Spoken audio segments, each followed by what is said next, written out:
تاریخ الکامل میں رقم کرتے ہیں. وہ فرماتے ہیں کہ آپ کھڑے ہو گئے اور آپ نے فرمایا کہ میرے محبوب بھتیجے محمد صلی اللہ علیہ وسلم،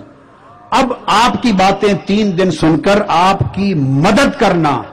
ہمیں اس عمل سے بھی محبت ہو گئی ہے. ہم نے آپ کی نصیحت خوب قبول کر لی ہے. یہ الفاظ ہیں، ما احب الینا معاونتک اقبلنا لنصیحتک واشد تصدیقتنا لحدیثک. انہوں نے کہا ہم نے آپ کی معاونت سے پیار کر لیا، آپ کی نصیحت قبول کر لی اور آپ کی بات کی تصدیق کا اعلان کر دیا. اب میری سمجھ میں نہیں کہ اب اعلان کچھ اور بھی ہوتا ہے، کوئی اور بھی اعلان رہ گیا. وہ حضرت ابو طالب جس اعلان کا انتظار لوگوں کو ان کی عمر مبارک کے آخری دن تک ہے کہ کب کرتے ہیں کب کرتے ہیں کب کرتے ہیں، یارو تمہارے کانوں تک آواز نہ پہنچے تو ہمارا وہ تو پہلے دن کا کر چکے ہیں، وہ تو پہلے دن کا کر چکے ہیں، پہلے دن کا کر چکے ہیں. امام ابن اسیر بیان کرتے ہیں فقال ابو طالب ما احب الینا معاونتک واقبلنا لنصیحتک واشد تصدیقنا لحدیثک وهؤلاء بنو ابیک مجتمعون وانما انا احدهم. یہ سارے آپ کے باپ کی اولاد خانوادہ بیٹھا ہے، ان میں سے ایک میں بھی ہوں. اور آپ نے فرمایا خدا کی قسم ہم آج کے بعد آپ جو دعوت لے کے اٹھے ہیں اس کی مدد و نصرت ہمارا فریضہ ہوگا. یہ پہلے ہی دن وانذر عشیرتک الاقربین کے تحت پہلا ہی اعلان ہے. اب یہ اعلان کیوں نہ ہوتا؟ جو بڑی ایمان افروز بات ہے وہ یہ کہ نبوت مصطفیٰ صلی اللہ علیہ وآلہ وسلم کا سب سے پہلے آپ کے بچپن کے وقت سے نبوت مصطفیٰ کے 2 گواہ ہیں. ایک آقا علیہ السلام کے دادا حضرت عبد المطلب اور ایک آپ کے چچا حضرت ابو طالب. اعلان نبوت ابھی مدتوں بعد ہونا تھا. ابھی آقا علیہ السلام پنگورے میں تھے، انگلی پکڑ کے چلتے تھے. اس وقت سے جو نبوت محمد صلی اللہ علیہ وسلم کے گواہ اور عینی شاہد ہوئے علامات نبوت محمد کے، وہ عبد المطلب و ابو طالب ہیں. اور میں جو بات کوٹ کر رہا ہوں یاد رکھ لیں، کچھ بھی یاد نہ رہے تو ایک حوالہ ہی کافی رہے گا، اور وہ صحیح بخاری سے حوالہ دے رہا ہوں. کہاں سے؟ صحیح بخاری جلد اول، اس کا صفحہ 324 اور حدیث کا نمبر 963، اور امام بہقی کی السنن الکبریٰ جلد 3 صفحہ 491، حدیث کا نمبر 6425. امام بخاری نے یہ واقعہ صحیح بخاری میں درج کیا. باقی حوالے اس کے بعد آتے ہیں. وہ یہ، اس کی تفصیل آگے میں دوں گا، اور تفصیل کے لیے بلکہ میں اس کے آپ کو تفصیل بتا دوں، پہلے حوالہ جات کا قصہ ایک طرف ہو جائے، اس کے بعد اسے امام سیوطی نے روایت کی. اہل سنت کے ہاں بھئی آپ سمجھ لیں، کئیوں کو پتہ ہے، اہل علم کو پتہ ہے تو کہ عوام کو نہیں پتہ ہوتا. اہل سنت کے ہاں لفظ امام جو ہوتا ہے وہ امام فی الولایت کے علاوہ ایک علم کے مرتبے کے لیے بھی امام کا لفظ استعمال کرتے. اس لیے امام ابو حنیفہ، امام مالک، امام شافعی، امام احمد بن حنبل، امام بخاری، امام مسلم، تو اہل سنت کے ہاں لفظ امام یہ ایک عمومی معنی رکھتا ہے، یہ امام ولایت کا معنی نہیں. مگر ایک سمجھ لیں، سنی صحیح العقیدہ اہل سنت صرف وہ ہے جو امام ابو حنیفہ اور امام بخاری سے لے کے آج مسجدوں کے اماموں تک بھی سارے امام مانے، مگر یہ کہے کہ ان ساروں کی امامتیں ایک حسین کی امامت کی گرد پر قربان.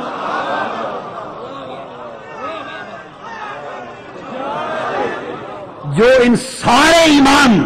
حسین کی گرد پر قربان کرے وہ اہل سنت ہے. جو ان امامتوں میں یہ فرق رکھے ان امامتوں میں یہ رات منہاج القرآن میں جلسہ تھا، ہر مکتب فکر کے عالم آئے ہوئے تھے، اس میں کچھ علماء ہر مکتب فکر کے تھے نا، آپ سمجھ گئے بات، ہر ایک کے، اس میں کچھ علماء جب امام عالی مقام کا نام لیتے تو حضرت حسین کہتے، وہ اپنے ساتھ لفظ امام بولنے سے کتراتے تھے۔ تو میں نے جب آخر پہ گفتگو کی تو میں نے اتنا پیغام دیا کہ اللہ کے بندو، 1400 سال میں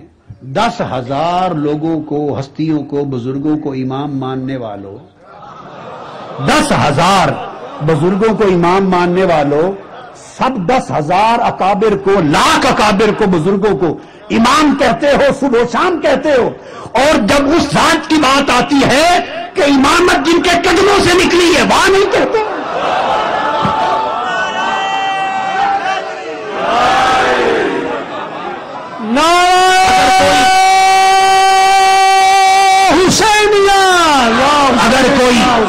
اگر کوئی ولایت میں امام بنا ہے تو حسین کے صدقے،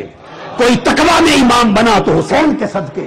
کوئی علم میں امام بنا تو حسین کے صدقے، کوئی فقہ میں، حدیث میں، تفسیر میں، شریعت میں، تاریخ میں، جس میدان میں جو امام بنا وہ حسین کے قدموں کے صدقے۔ ہر کسی کو امام کہتے ہوئے خوشی کرتے ہو، اور جب اماموں کے امام کی بات آتی ہے، جس کی جھولی کی خیرات میں امامت بڑھتی ہے، وہاں حضرت حسین کہتے ہیں۔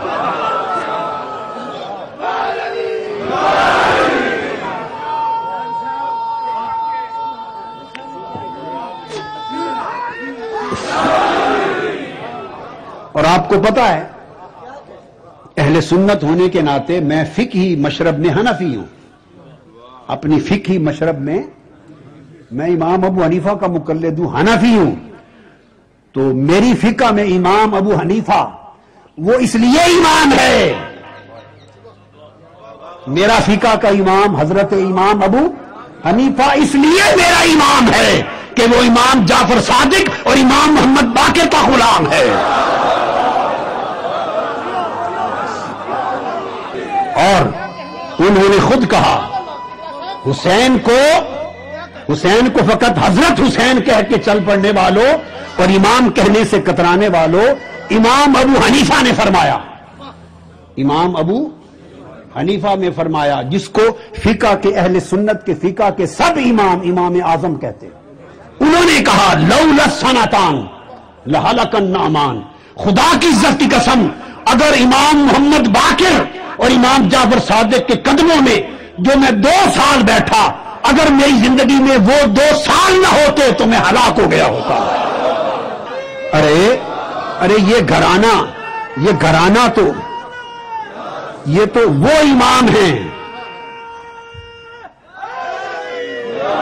یہ وہ امام ہے جو ان کے قدموں میں 2 سال بیٹھ جائیں وہ امام اعظم بن جائیں، جو ان کے قدموں میں بیٹھ جائیں امام ہو جائیں۔ تو مجھے تو خدا کی عزت کی قسم امامت سے اوپر چونکہ نبوت ہو نہیں سکتی،